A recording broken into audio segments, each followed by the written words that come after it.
Hey, what's going on, everyone? This is Sawcruhteez Streamz, and I am your host, Sawcruhteez. Coming at you a little bit late today, so I do apologize. This is probably going to be uploaded after most people have gone to sleep, so hopefully it will be ready to go when you guys are kind of getting up and at 'em in the morning, or perhaps people on the other side of the world. This will be the best time for it to be uploaded, but it is going to be a good episode today. There's going to be a lot to talk about. I do want to keep it short so I can get it uploaded as soon as possible, but there is so much to talk about that I am not going to cut it off because we have had some significant action recently in all of the markets that I like to track. So we will be looking at Bitcoin, and then we also recently had the weekly closes on the S&P and gold, and there were some big moves there. So we will be taking a look at everything as long as it doesn't take too long. And that being said, we'll go ahead and share my screen. And first thing is first, wanted to talk about the GoFundMe campaign.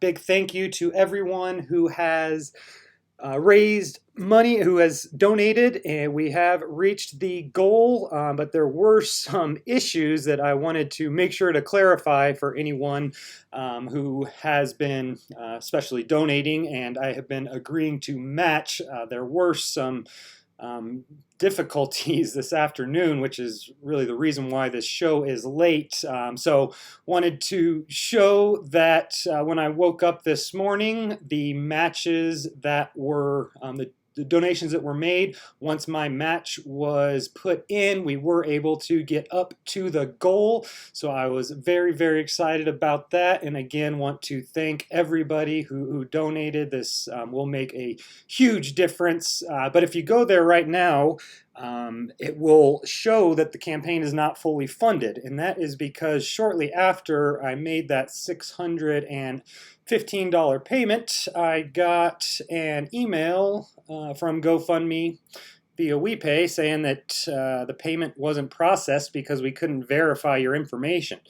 Really didn't make any sense at all. So I spent all afternoon contacting them and down at my bank, making sure that everything was proper. I sent in another payment with a bank official right there with me, telling me that everything was good. And for some reason, they have not been able to verify my payment. So I did just go ahead and send it another method. Let's see, I was looking for the screenshot I took earlier today. So did go through PayPal, went through PayPal, and this is Gabe's PayPal information. Just took a screenshot showing that I did send 615 there because we just couldn't get it to go through on GoFundMe. So hopefully nobody has any issues. I'm sure it might look a little weird seeing that the payment was there and then got taken away, but we did get that all squared away. So Gabriel is going to be closing down that GoFundMe now that he is fully funded, even though it isn't necessarily showing that on the website. So again, I was dealing with that all afternoon, and that is the reason why this is coming to you late, but wanted to make sure to let everyone know that I did match those payments, and that campaign is fully funded and is now complete, and Gabriel does now have the resources needed to take some time away from his job to find the care for his daughter that is needed, and that is really all that mattered. So very happy about that, and thank you again for everyone who generously donated. I do not expect us to be having to do anything like this in the future, so being able to raise that money when I really wanted to, that just really means the world to me. So thank you guys very, very, very much. And without any further ado, let's go ahead and take a look at why you guys are tuning in. That being said, it is Friday evening. I've got myself a tasty Coors Light. I know a lot of you think I need a better beer, but you just don't really know what you're talking about. This is brewed high in the Rockies with cans that the mountains turn blue to let me know the beer is nice and cold enough. So if you guys are drinking anything other than Coors, I don't know what to tell you. Montucky cold snack, that's a good alternative. So I'll be happy to look at some charts while having some beers here with you guys this Friday evening.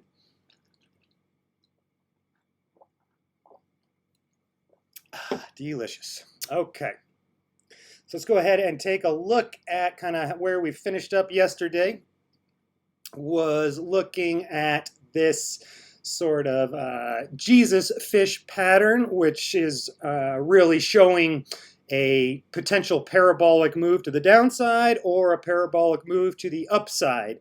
And the price has continued to, it looks like, respect this boundary. At least we have been pulling up, finding some resistance right around here.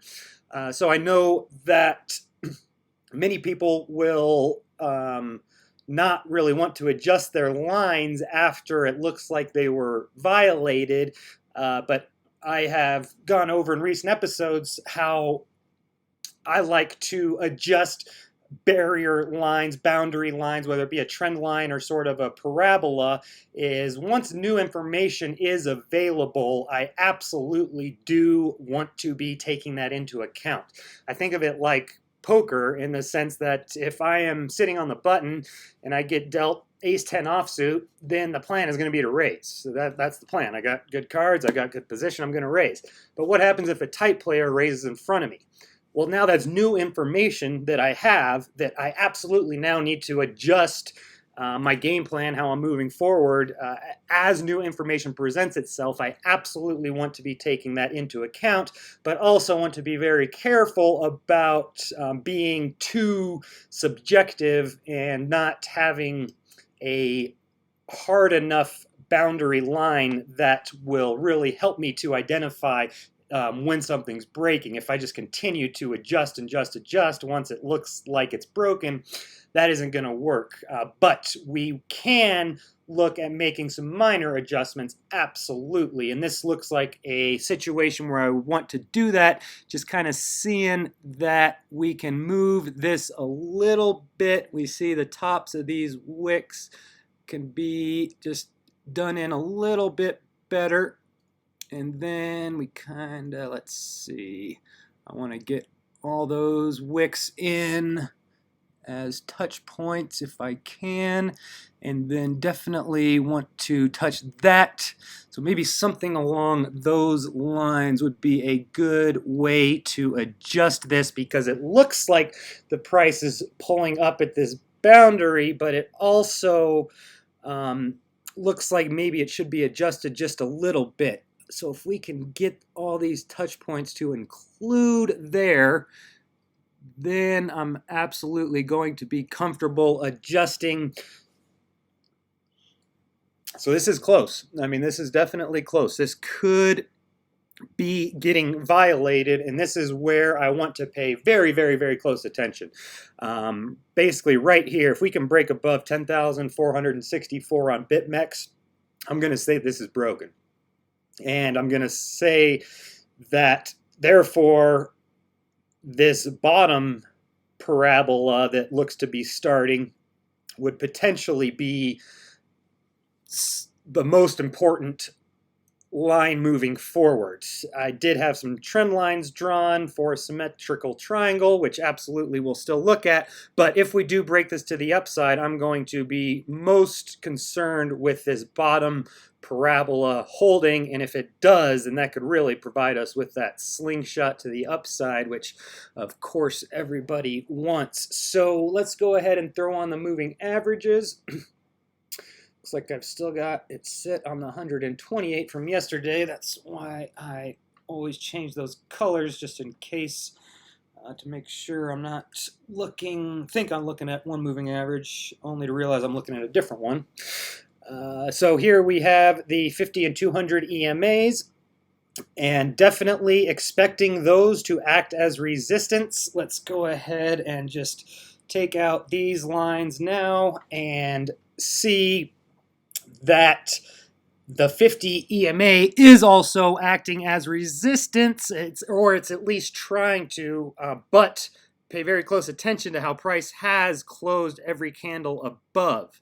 So definitely we'll be watching for this to close below the 50 EMA. Also, this makes me want to throw on an extra EMA, the 9, to see if it has been crossing. I don't think it would be yet, but it's got to be getting close. So let's go ahead and examine that. So definitely keep an eye on that. If we are able to continue closing above the 50 EMA, then we should get this bullish crossover with the 9, but the 200 will be waiting right above as resistance. Like right here, notice we got this bullish crossover, but we still were waiting for this green one, the 50 EMA, to cross above the 200. So that's kind of the same case here, where price above moving averages that have a bearish crossover, that's definitely a sell signal, and definitely tells me that this should be kind of a magnet in terms of all the momentum. The trend is this way, and now we're kind of overbought. So therefore, if we can't get this bullish crossover, then definitely expect a sharp reaction to the downside.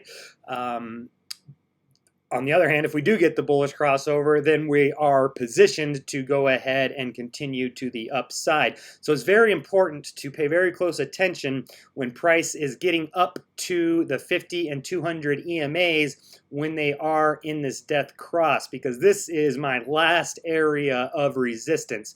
Like I said, if we do break above this candle at 10,468 or so, then I would consider that top bearish parabola to be violated, and that would be very, very important to me. However, I still would be sitting on my hands waiting for the EMAs to kind of do what they do in terms of holding the price below when they have a bearish cross and keeping the price above when they have a bullish cross for the most part. So definitely think that this is a crucial spot, but with these EMAs being spread out, there's still plenty of time. I'm not really worried about a big reaction if we do break through this 10,468, because if price gets back above here, I would expect these to really act as a bit of a magnet to bring the price back,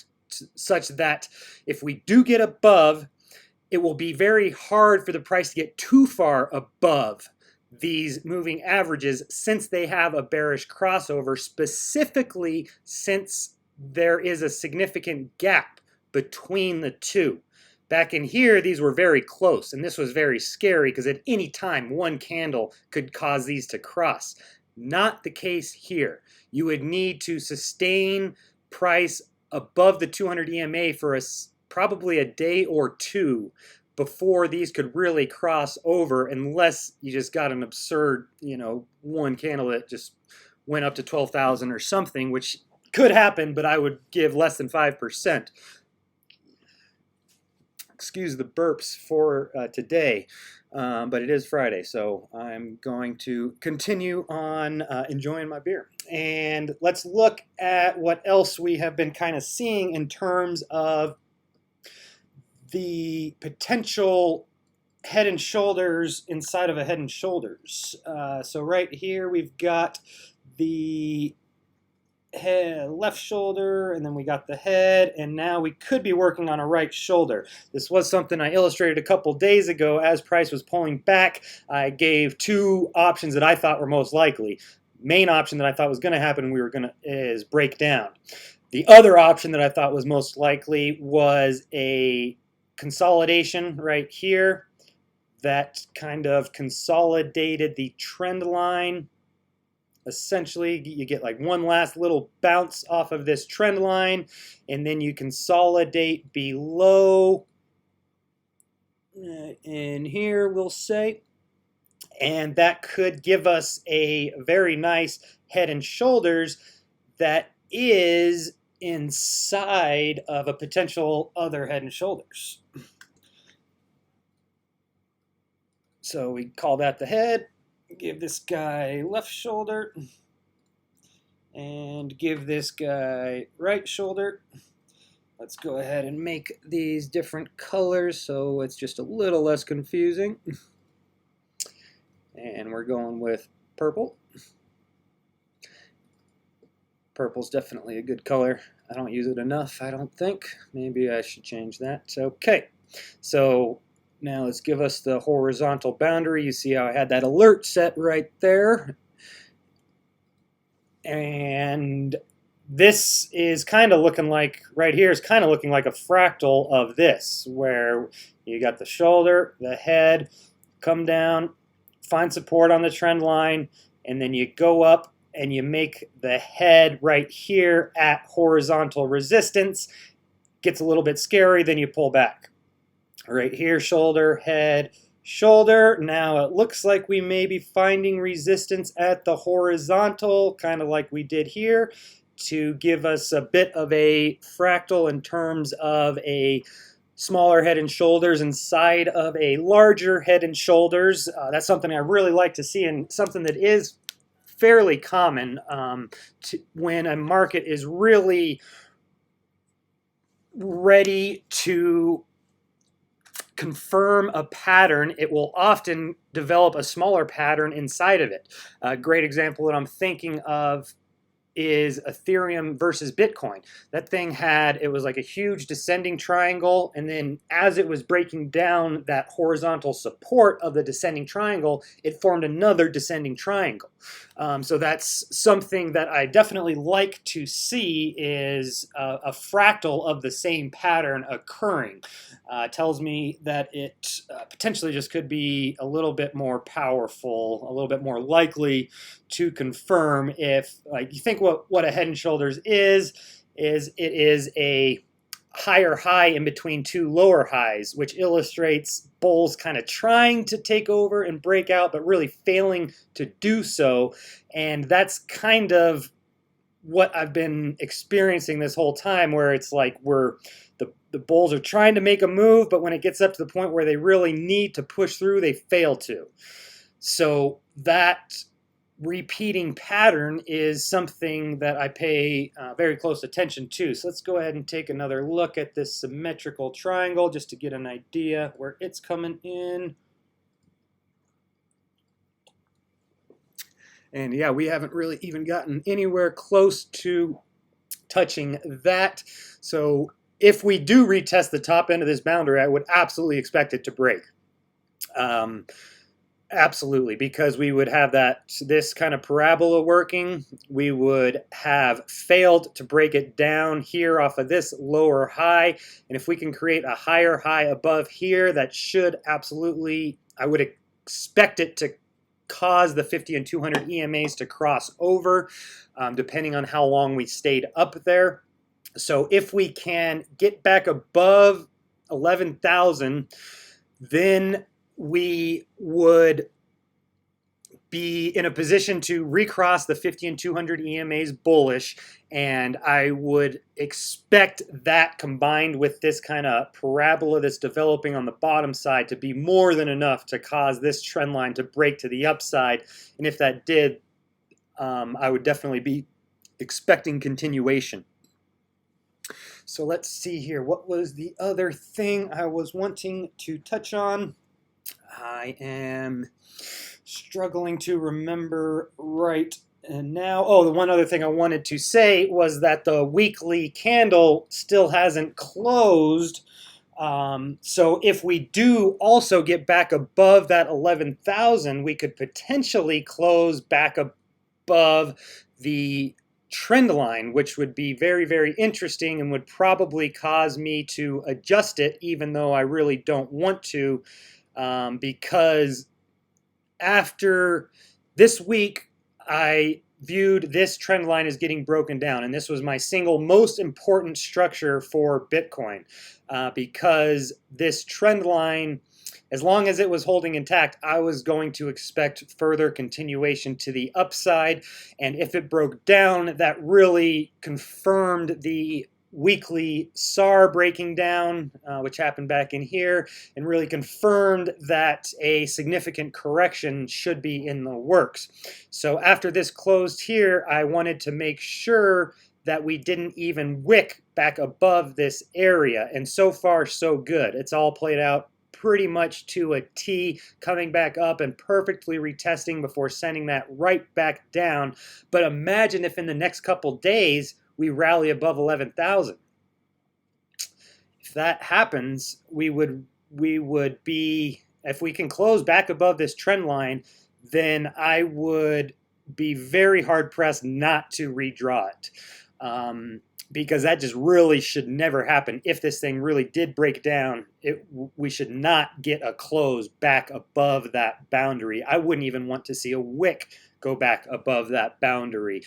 So definitely paying very, very close attention. I think 75% is that we continue to the downside due to the bearish 50 and 200 EMAs on the 4-hour chart combined with the bearish parabolic SAR on the weekly. That gives me, combined also with this breakdown of the trend line and throw back to resist it, that gives me a high degree of confidence that we should continue to the downside, but I am always going to be paying very close attention to where I could be wrong and where I need to reevaluate, and that is right here. I mean, that is not far away at all. If we get back above here, that now violates this head and shoulders. It now violates that top bearish parabola and really would put the EMAs in danger of getting broken. If we do get above here, I'll still be watching for a lower high due to resistance from the 200. However, I do not want that to be tested. I am very interested in this 3-candle pattern we have here. We've got a high in between a lower high and a lower high. If this candle closes below 10,461, that gives us a Bill Williams fractal. Bill Williams fractals, basically think about it like your hand. You've got the high, lower high, lower high, lower high, lower high. Very, very strong indication of a reversal. That is something I pay very close attention to. I love Williams fractals. They do a great job of illustrating the higher highs and the lower highs. So let's go ahead and throw that on. The last one would be, oh, I didn't see that one. Yep, sure enough. So you see that right here we have a strong sign of a reversal. That's what I said this would be if this closes below. Notice how this whole downtrend reversed off of a Bill Williams fractal. And that's the bearish one is going to be an upside down hand where it's below the price, and then a bullish fractal will be like that.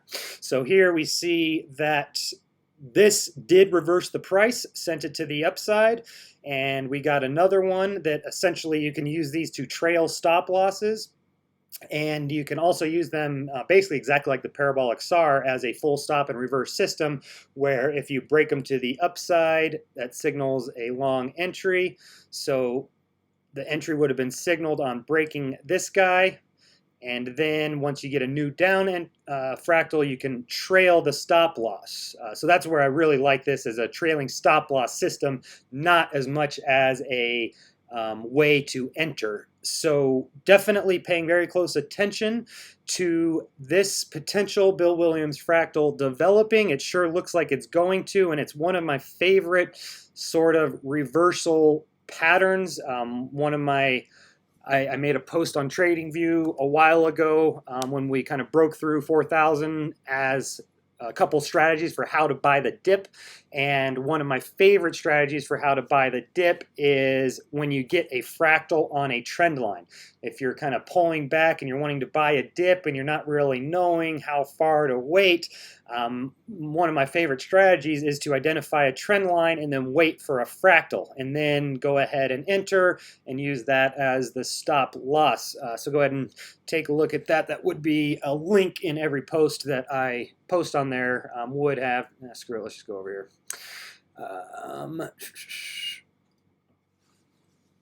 Good time to drink some more beer.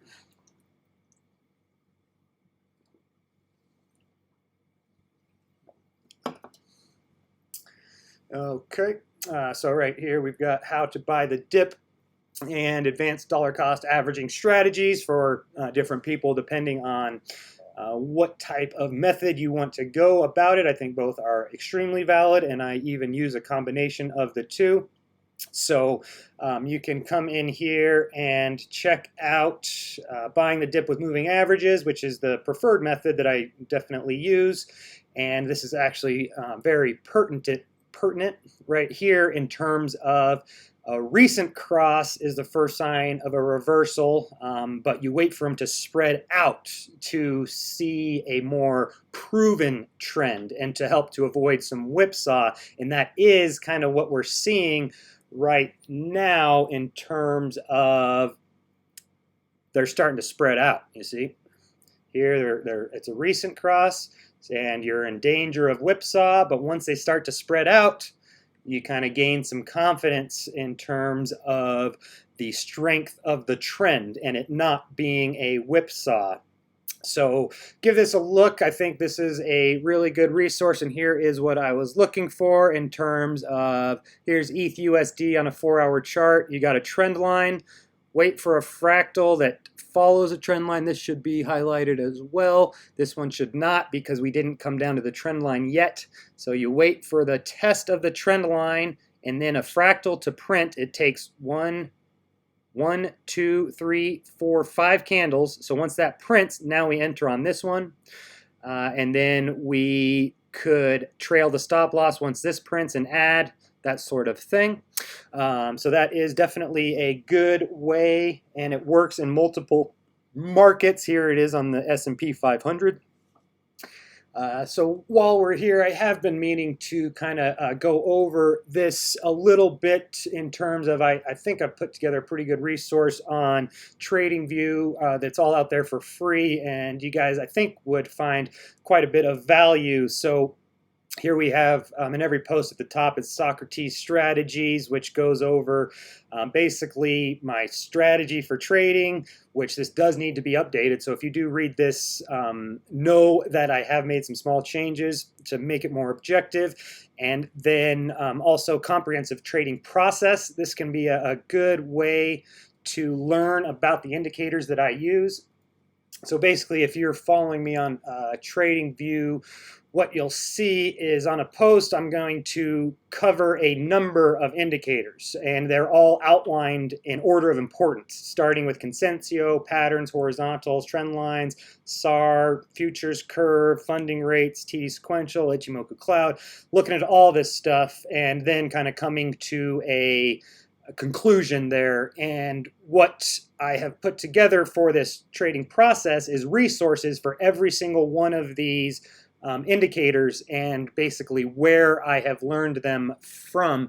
So when you click on comprehensive trading process, it will take you to this screen here, where if you don't know what consensio is, you just kind of click on that and it takes you to YouTube.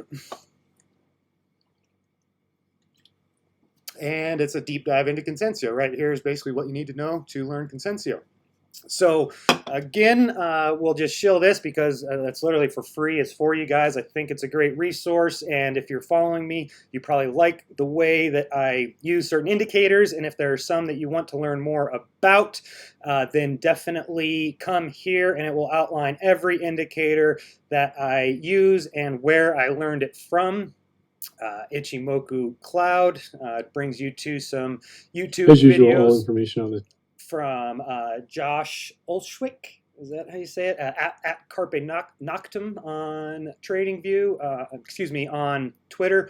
Great follow. Absolutely love his stuff. So definitely give this a look if there are any of these indicators that you're wanting to learn more about. And then I also just kind of break down different things, a little bit of an inspirational quote from my favorite artist, Aesop Rock. And now I am rambling, so let's just go ahead and move on.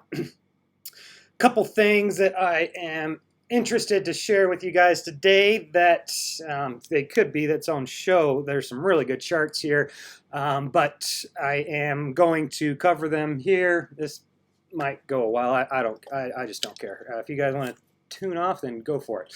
So I've been trying, this action in Bitcoin is so unique. I have never, in my little experience, seen a parabolic move like this after such a short-term bottom.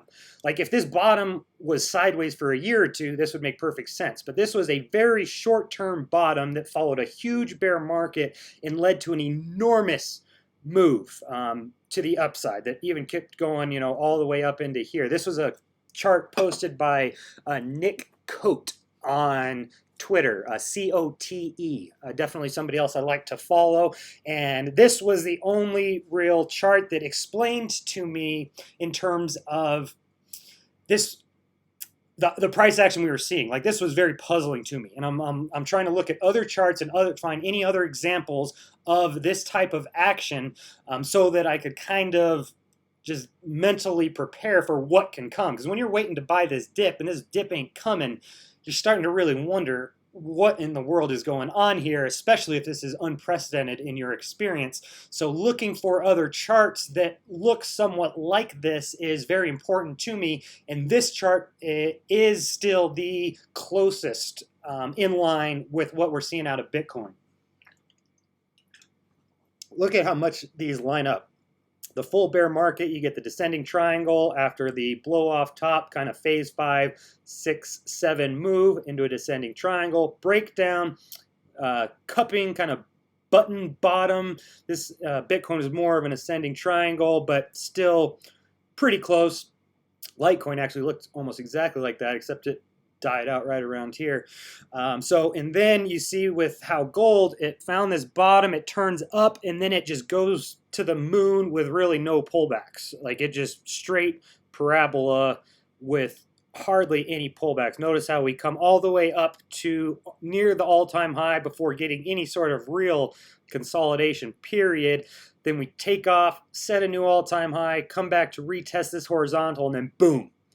So this is the chart that's been in my mind. Like when I go to sleep, when I am short Bitcoin, when I have sold out my Bitcoin above 11,000 and I'm waiting to buy it back, this is kind of what I am looking at. And there might be a chart that is even crazier than this. So we'll be excited to share that with you guys, because I'm often, sharing quite a few bearish charts, so to be able to get to share some overly bullish charts is always a little bit of fun as well. So most people know that the fastest appreciating asset in human history is Bitcoin, bar none. Less know that the fastest depreciating first world currency was the German mark during the Weimar Republic. That thing just lost buying power quicker and faster than any other first world country ever has. And this chart right here literally led to the rise of Hitler. I mean, that's a fact.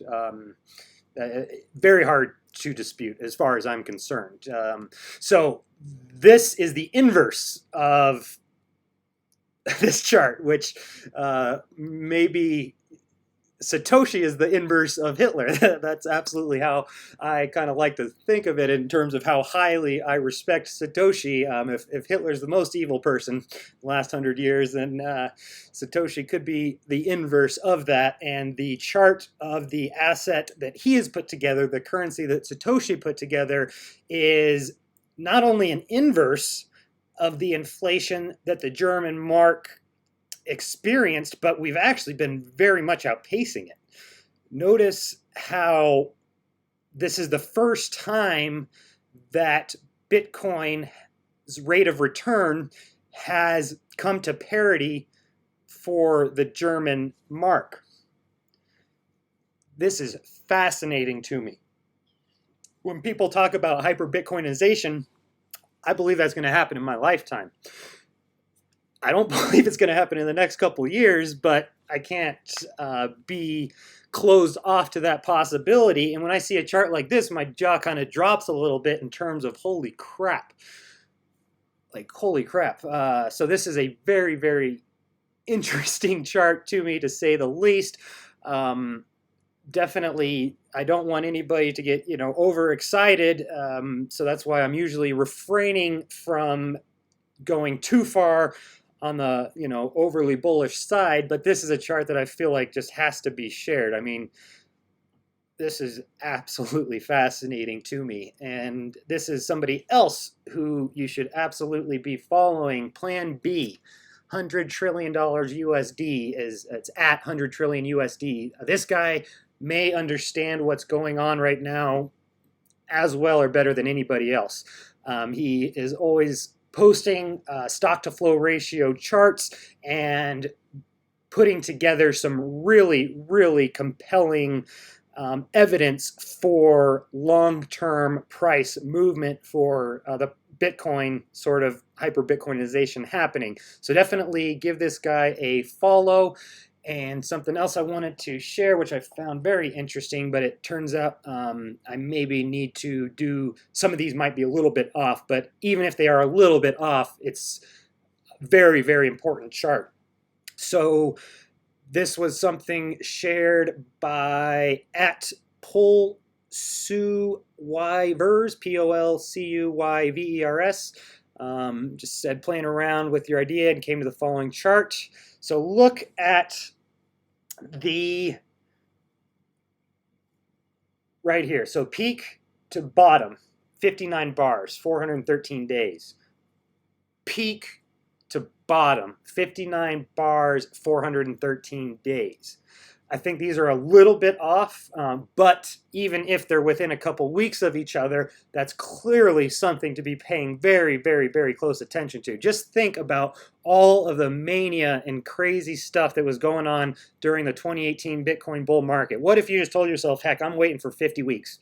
I'm not doing nothing for 50 weeks. Like that could, just knowing, having a good time projection can be the biggest edge that anybody can give themselves. Then take a look at, this is the halving, I believe, this horizontal line, vertical line, there we go, vertical line at the halving, and then from the halving to the peak, 66 bars. Halving to the peak, 66 bars. Again, that might be a couple off. I haven't had the time to count down all these bars myself, but this is something that I'm going to absolutely be paying very close attention to, and it's also really interesting. This arrow that he draws here is very much what I've been kind of expecting to see. Notice how we've got the horizontal resistance, horizontal support, and then this trend kind of parabola support returning to there. Notice last time we really tested this quite a bit before taking off. So a return to here does make a lot of sense, and this would be the ideal area for me to buy Bitcoin. If we go to 6,500 and we support there and get some good reversal signals from the 4-hour chart, then that would be perfect. If we fall below that, that would be bad. That would be very, very bad. If we don't pull back that far, that would be very, very bullish. So a lot can happen, but this is definitely a chart that I will be paying very, very close attention to, and will probably be doing some more analysis myself and potentially coming to a better time target.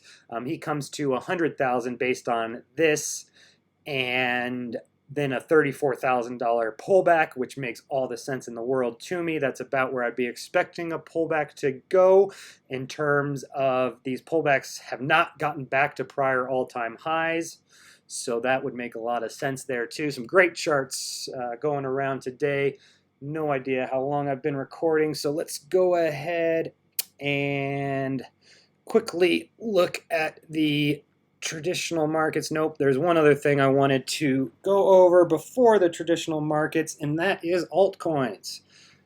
Look at the potential incoming death cross from these altcoins. Along with this bear flag, we saw ETH recently look very, very much like this. You guys, I'll have to pull up a chart actually, because that's like too similar.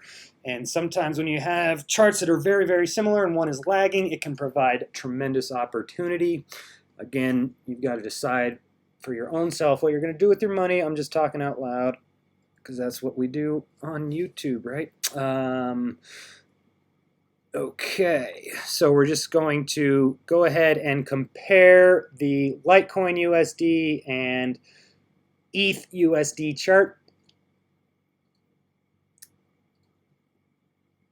Okay.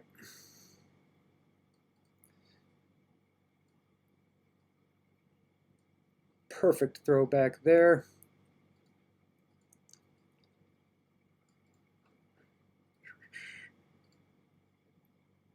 Okay.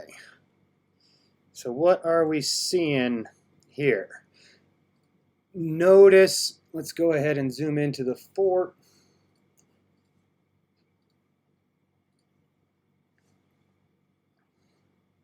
So notice we kind of break down, and then this does look a little different on the 4. I was hoping this looked identical, but it doesn't. What are you going to do? So we broke down, and then we consolidate. Kind of looks like it's going to break down. Maybe Litecoin's even more bearish than ETH, which actually would make sense with all the enthusiasm going into the halving, which went nowhere. So notice how potentially this might actually be the same chart where this just didn't get back up to retest. Originally, I thought that we were going to see this action like this, and a throwback to retest here would make a lot of sense. Now notice the head and shoulders we are seeing. I mean, that is just licking my chops at selling this thing. I mean, you break down this bear flag, you throw back to retest it for resistance, and now we've got shoulder, head, shoulder, neckline at 183.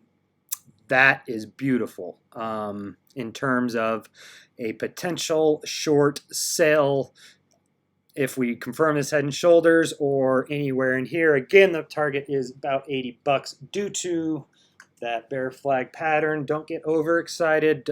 Be smart with what you're doing. So go ahead and taking a look at ETH BTC very quickly, and it's kind of starting to show some interesting action in terms of, I mean, that's just super weird. But this consolidation following a down move, something to pay attention to. We got down move, consolidation, bear flag, down move, consolidation, down move, consolidation. I mean, this thing's just getting dumped on hard. So kind of pay close attention to that. If I can very quickly show the descending triangle fractals that I was talking about earlier, that would be awesome. I need a long history chart. My apologies. Poloni X. Okay, so is this the biggest descending triangle you've ever seen? Because it's certainly the biggest one I've ever seen, at least in crypto.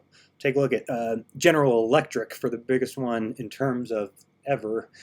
Okay, so notice how we've got this guy here, descending triangle. It looks much better drawn on the weekly.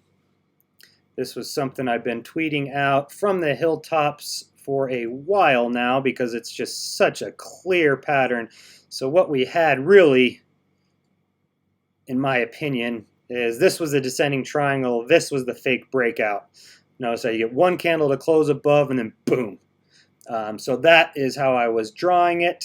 And let's just take a look at before this horizontal broke down. Notice what we've got here. Let's put that in red. See how it made a descending triangle inside of a descending triangle. That was why I was so interested in short selling 0.025. I am still short from 0.025. Even got in some at 0.028. I am planning on holding that for a while. Target is 0.008 right here. So definitely pay close attention to that. That target is determined by the percentage of the descending triangle. When the descending triangle is this big, if you were to measure this move, it goes like way below zero. So what you do is you do a percentage in terms of like something like this. And you say that, okay, target is 83% below this breakdown. And that is in line with this horizontal in here. So I am definitely a happy camper on that short position and will be holding on for a while. So now taking much longer than I wanted, but who cares? Time for another beer.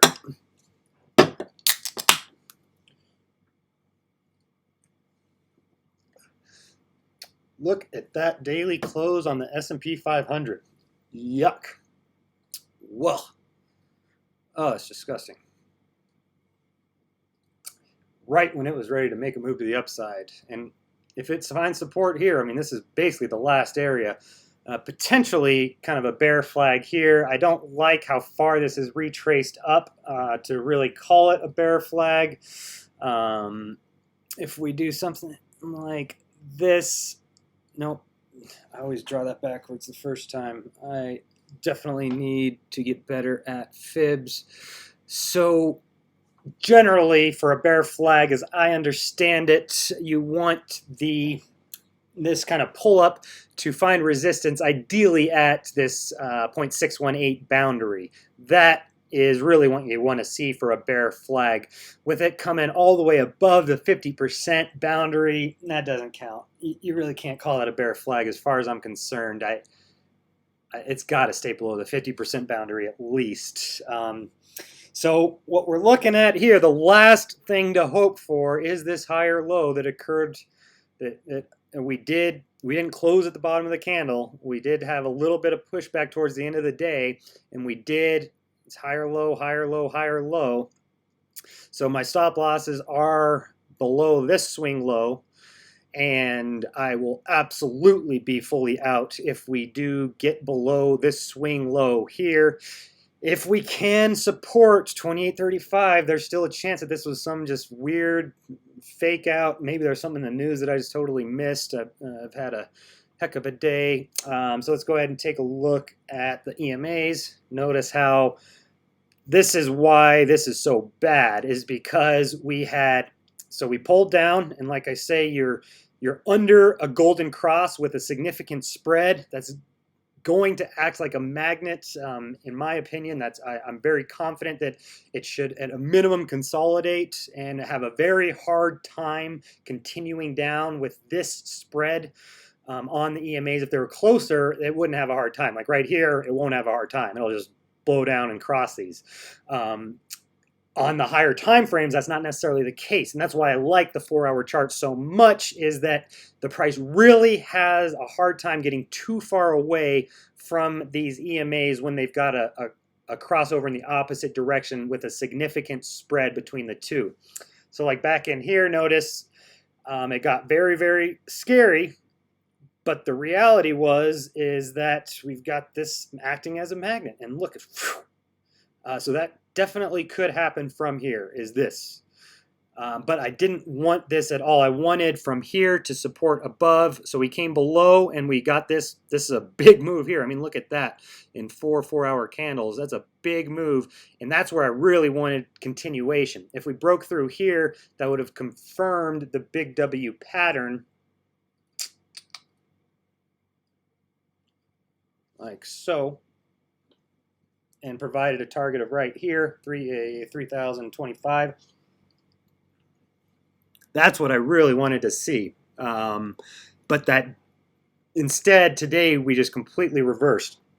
Failed to break through that horizontal boundary and now are back below the 200 EMA. And this is where the market absolutely could continue down, because now, right in here, we've gotten the consolidation that allows these moving averages to get closer together. So now it is ready to move to the downside right away. Whereas back in here, I really would have been very confident that it shouldn't get too much further down before kind of having at least a pull up and into a death cross. So that's where you really don't want to be selling if if that does happen, where I'm kind of wrong and this just keeps going all the way down to here, and then the moving averages finally do cross. That's when you absolutely want to be avoiding that sell signal from the moving averages, because even then you should still expect a pullback to retest those areas. So long-winded way to kind of explain what I'm seeing on Bitcoin as well as what I'm seeing on the S&P 500. Remember, Bitcoin is now getting those moving averages to spread as it is coming back to test them, which all looks good to go for me. So, oh man, hiccuping. Okay.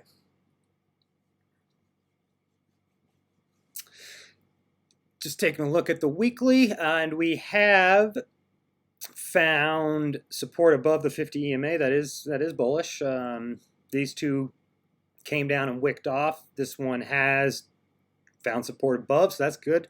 Notice how this closed below led to a sharp reaction to the upside. So expecting big volatility in the market very soon, either to the downside or the upside. I realize most of you guys don't like to hear that, but sometimes you have to realize that you need to be very patient to wait for, if this doesn't get taken out, this low, we very well could have a sharp reaction to the upside. And if these do cross before this low gets taken out, well, that could suggest strongly that this will follow. Pulling up gold really quickly.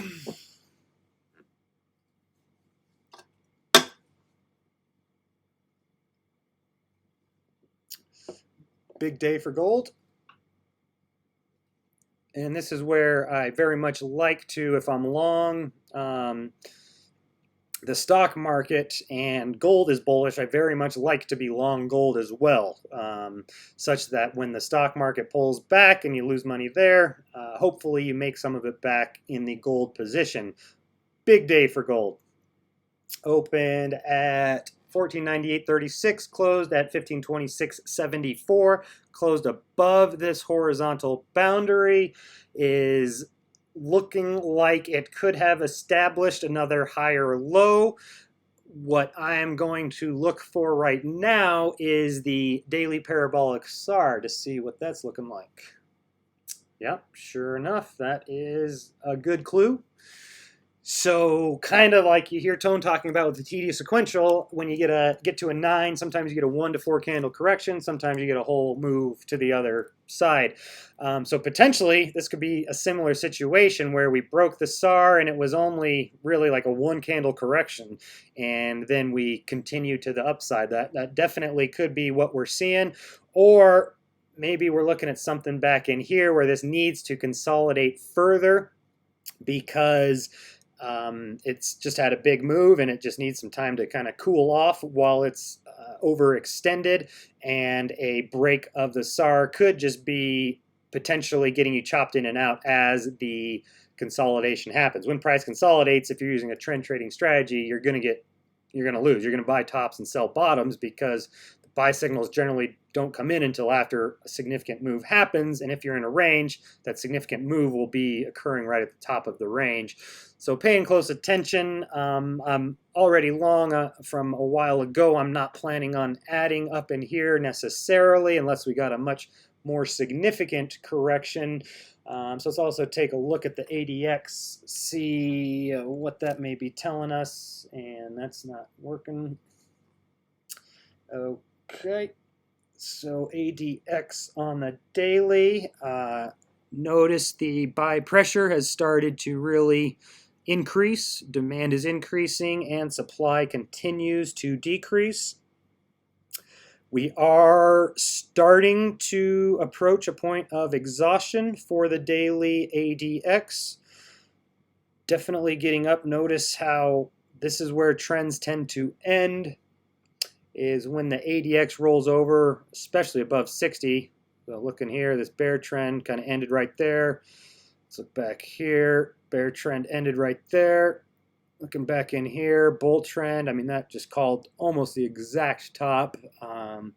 Back in here, that's called a local high. So you see that why I like the ADX so much is once it gets above certain thresholds, and those thresholds change for different asset classes, but you notice ADX daily above 60 for gold is something to pay very close attention to. And then when it turns around, once that rolls over, that's the sell signal, because you don't know how far above 60 it could get. So you wait for that rollover to occur. So potentially, if we get above 60 and roll over, it could be a good profit-taking opportunity, and with the plan of buying back cheaper, looking at something like a return to a trend line. So the daily is showing signs of exhaustion, but it could go a long way before that occurs. I mean, this could go all the way back to all-time highs before this rolls over above 60, especially with this buying pressure starting to really diverge right here. So don't front run that, but definitely pay attention to it. And let's take a look at the weekly.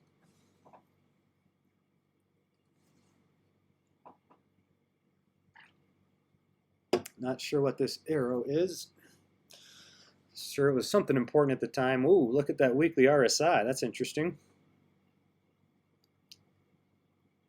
That is as high as the weekly RSI has been since May 1, 2006. Very interesting. So we're getting the weekly RSI getting to an area that could signal local tops. And we are also getting to the ADX on the daily, showing the same thing. Time to pay close attention for sure. So here, just notice above this line has been a very powerful signal, or even to this line. Very, very powerful. Perhaps we should do like that and say anything above this line, because this is the highest we have really been. Only 2 other times in the last 10 years, 13 years, has the RSI gotten up here. Much more than that. Jeez Louise. The RSI on the weekly has only been this high 1, 2, 3, 4 times since 1979. That's kind of wild. Wow. And then notice how this peak occurred right before the massive move to the upside. That's just amazing. It just goes to show. But what I will be watching for is this trend line right here. Okay. Right there, that holding, that's kind of showing some similarities to Bitcoin in terms of just a sideways consolidation that really didn't even pull back and then took off again higher. So we'll definitely be paying close attention to this, but there are some major indicators saying to watch out for exhaustion on gold. That weekly ADX is also getting to a point of exhaustion. Look at this huge move that occurred here. Bam, bottomed on that ADX rollover. Right here, this missed this top, but you know, didn't do a terrible job. Right here, that's way above where we're at, so you can't really compare that.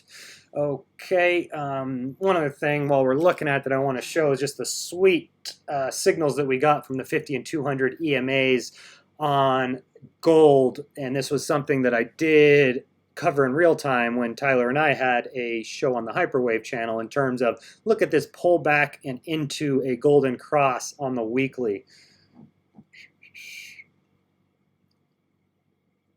And it occurred as we had this bullish flag kind of pulling back to test the 200 EMA on the daily. Notice how the price found support right on that 200 EMA before taking off in a big way, kind of in this bullish pattern.